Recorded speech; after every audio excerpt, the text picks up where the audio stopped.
So ఆ వజైనిస్మస్ అంటే ఏంటంటే ఫస్ట్ టైం కపుల్ ఇంటిమేట్ అవ్వడానికి చూసినప్పుడు లేడీస్ అమ్మాయికి తెలియకుండానే తన పెల్విక్ ఫ్లోర్ మసిల్స్ కాంట్రాక్ట్ అయిపోతాయి. వాళ్ళకి కలవడం అది కుదరదు. అంటే నాన్ కాన్స్యూమేషన్ ఆఫ్ మ్యారేజ్ అంటాం.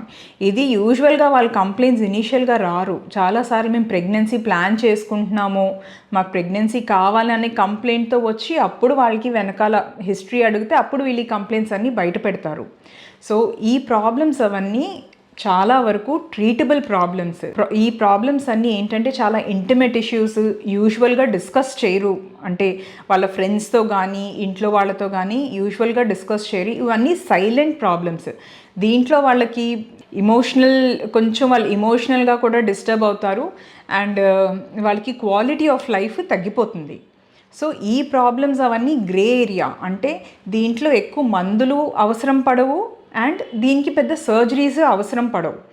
సో ఈ రెండు కాకుండా మనకి ఆ గ్రే ఏరియాని ట్రీట్ చేయడానికి కాస్మెటిక్ గైనకాలజీ అనేది మనం దీంట్లో చేసే ప్రొసీజర్స్ దీనికి చాలా ఉపయోగపడతాయి. సో మనం నెక్స్ట్ దాంట్లో అసలు మేము కాస్మెటిక్ గైనకాలజీలో ఏం ప్రొసీజర్స్ చేస్తాము అనేది మీకు వివరంగా చెప్తాను.